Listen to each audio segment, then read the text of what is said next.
Last Christmas I gave you my books, but the very next day you told me I didn't read them. This year, to save me from tears, I got a new friend for me. I am so kidding, but also I am very not kidding. Yeah, this is what you get. Hello, beautiful bookworms. My name is Katarina, and welcome to my channel. And yes, I am talking through my nose. How did you guess that I already was having another allergy crisis from the last time that we spoke of? Yeah, that's the matter. Also, I want to apologize for the light, but I use natural lighting, and the weather is trash outside. So, this is what we get. I am here today to make a book haul for the month of December. I am not sure if this will come still in the month of December or only next month.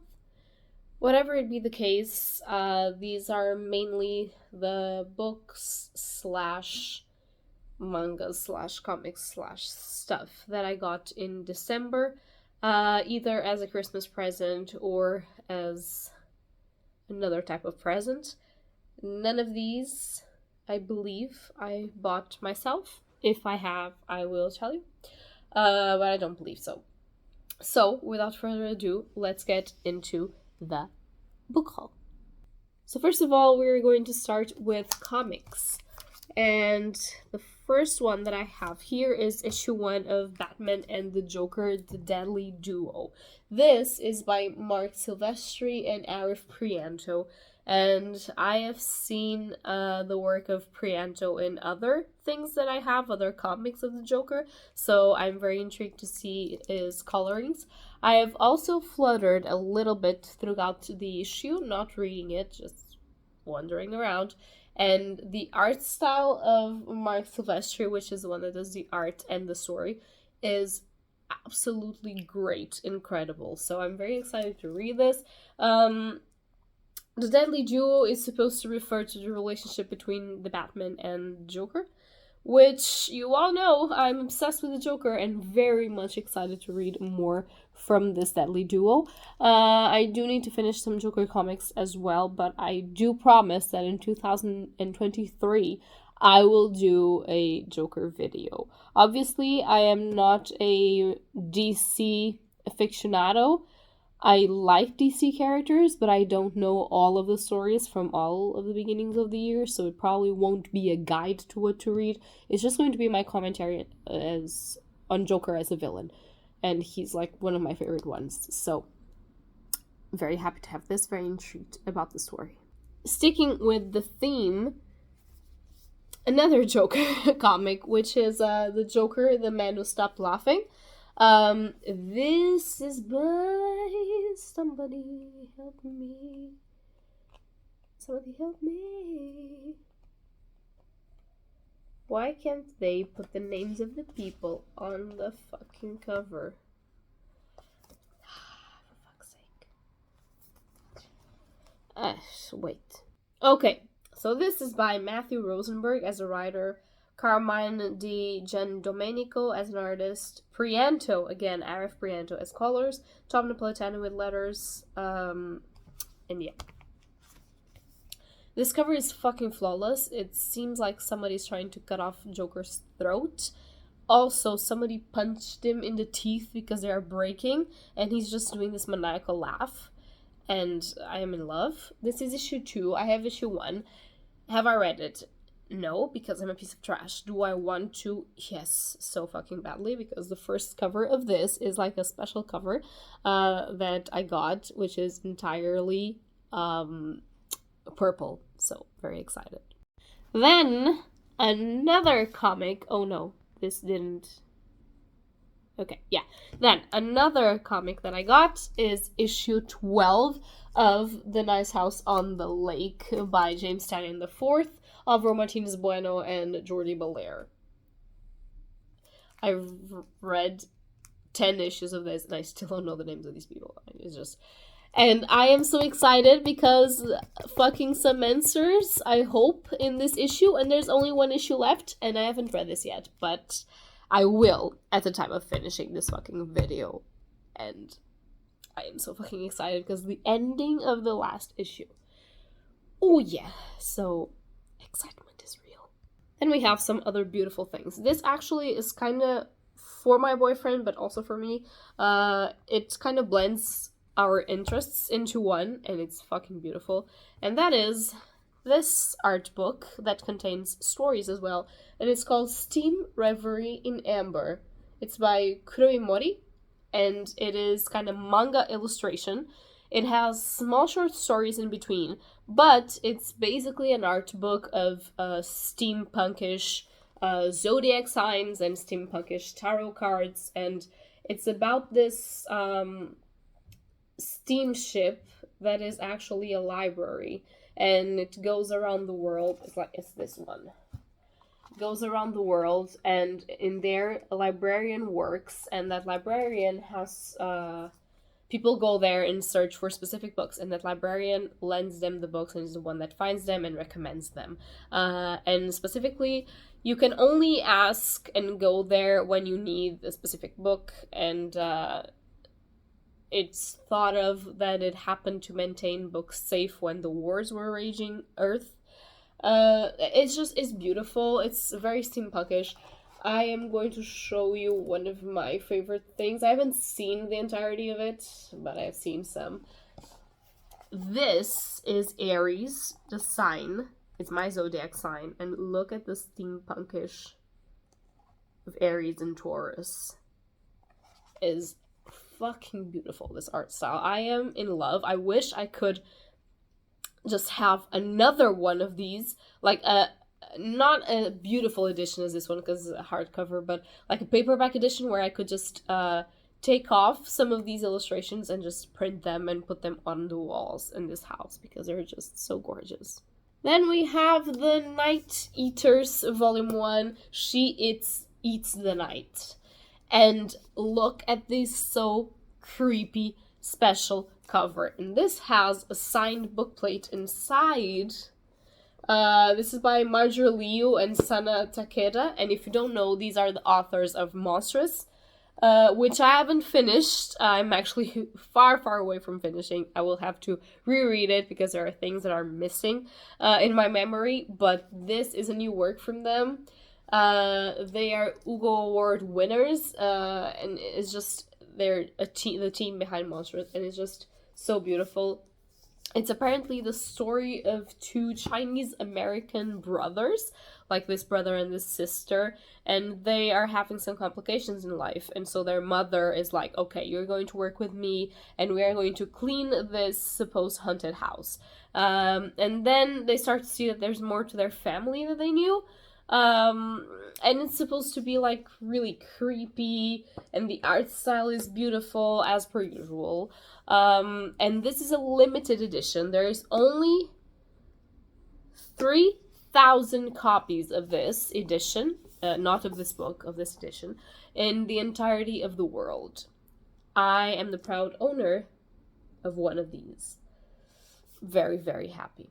Very, very happy. I cannot wait. Like this team, Monstrous is already kind of horror-ish, but this team tackling actual haunted house horror, I cannot fucking wait. Then I have a beautiful, beautiful edition of a French work, I believe. This is called Always Never, and it's by Jordi Lafebre, a French author. This is a book that starts on chapter 20 and then goes all the way back to chapter 1. You are supposed to read it this way in order to understand why these couple of people that you meet as they are old never got together in their lives. What happened for that to happen, and why they are now meeting again. It's my kind of shit. I think I'm going to cry reading this. I think this is going to be very emotional, very beautiful in a way as well.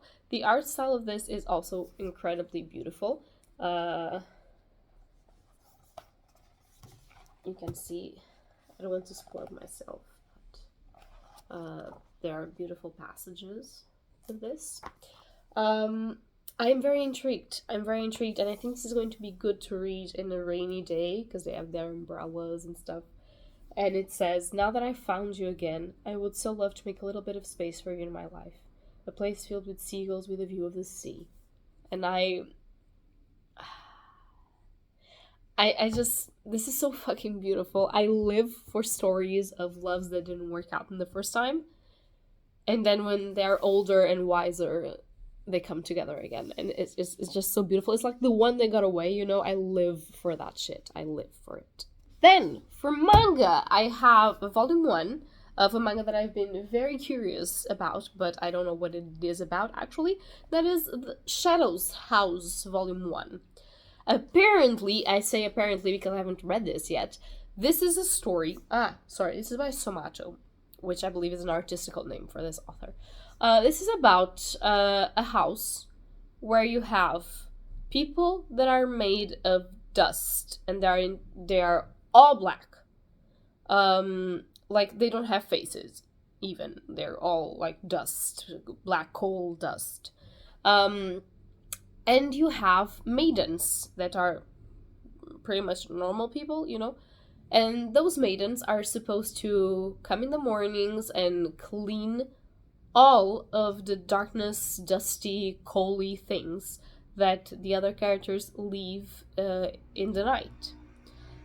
And it would seem that is a boring story. However, I flicker through this, and there are moments that are actually kind of creepy.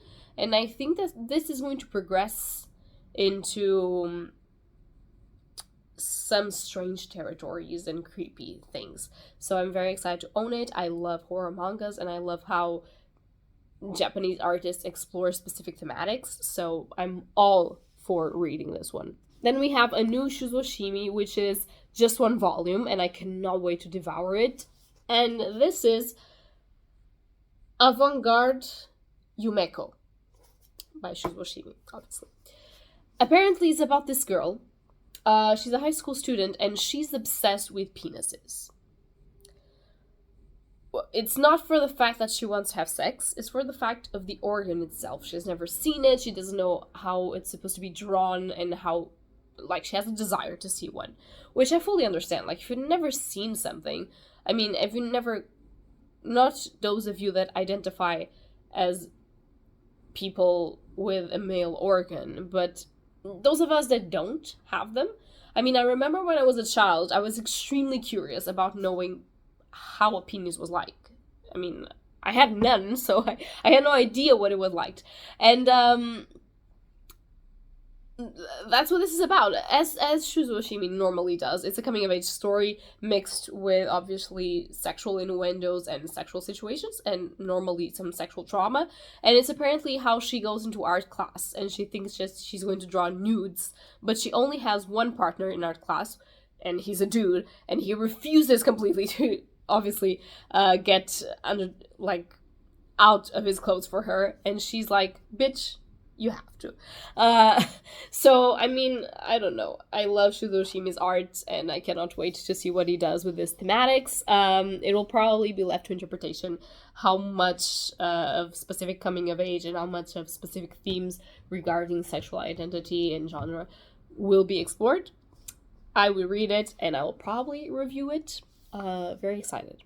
Before it gets extremely dark, and I cannot do the rest of the haul, I have Spy Family Volume 5 by Tatsuya Endo, and I cannot wait to read this. Like, I've read all of the 4 that I have, and this is going to be my next read, like, in a second. I'm going to read this in a second, because I love it. I'm going to finish filming the shit, and I'm going to read this! I love Spy Family. I don't need to say anything else. If you don't want to read it, at least watch the animation, which is perfect, and exactly the same as reading it. But reading it just brings so much joy to my soul. Spy Family has to be one of my favorite manga series, like, no exaggeration.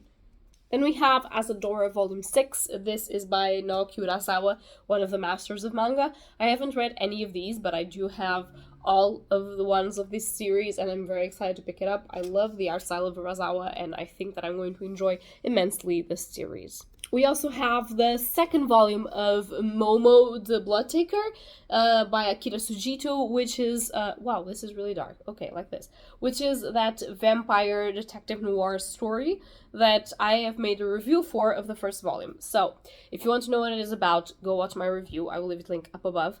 And I'm very excited to start the... How many times can I say I'm very excited? I'm really excited to start the second one. I want to know how this is going to progress. Also, the covers are always fucking gorgeous, at least for now, and I'm very excited, yeah. And now we have the Witch Hat Atelier Volume 10! And I am so excited! This is by Kamome Shirahama. I love the Witch Hat Atelier. Again, one of my favorite manga series ever. If I'm going to read this right now, I'm going to read Spy Family first. This is how much I fucking love Spy Family. I'm going to read it first, and then I will absolutely immediately start reading Witch Hat Atelier. Immediately. I love Witch Hat Atelier. It's one of the best fantasy series, like, never mind manga. It's one of the best fantasy series ever. It's so dark, but also so pure and innocent and beautiful, but mischievous, but creative. I don't know. And the art style of this is pure amazingness. Like, you cannot see because... Look at this. It's just... Oof. I'm so happy that this is continuing. I do believe we'll have more... Yeah, volume 11 coming soon. We will have more volumes of this. Thank the Lord. I also got this little novella? I don't even know how to call this. This is like 30 pages. It's called The Ritual. This is by Michael R. Goodwin. Very excited to read this. This says a holiday folk horror story, and it's kind of Christmassy since it has green and red, but also creepy. It has black, and it says, "Ritual day is here, do you believe? The ritual was one that had not been performed in more than 30 years, and only those old enough to have been at the last one knew the full gravity of what was to come. Everyone, even the children, knew why they had gathered, but there was only so much that could be conveyed through the retelling of a tale. Some things you had to see for yourself to truly understand." From the author of Smolder and How Good It Feels to Burn comes a short holiday folk horror story that is sure to chill you to your bones. All must gather for the ritual. And I am excited! This one was offered to me by Miguel, my friend, and also this one was offered to me by him as well. It says, Notes to Cure Writer's Block, and it's basically a notebook, so you can write your ideas, which is going to be very, very great to have since I am wanting to publish my first anthology of short horror stories in 2023. We will try. Hold me accountable, but not too much because I have a PhD to finish, and that has for sure priority, but this is creepy, this is cute, and this is good for the ideas for that story and other stories that might be coming. I'm very thankful for this and also very happy. So yeah, guys, that's going to be all for today's vlog. Oh my god, for today's book haul. I'm so sorry. Today's book haul. I hope that you guys enjoyed this video. If you like it, leave a like or subscribe, and tell me down below if you've seen any of these books, if you want any of these books, if you got any of these books. Just talk to me, please. I need human interaction. But yeah, that's going to be all for today, and happy readings to you all. Bye! Last Christmas, I gave you my heart, and the very next day, you gave it away this year. To save me from tears, I'll give it to someone special. Once bitten, twice shy. Okay, less, please.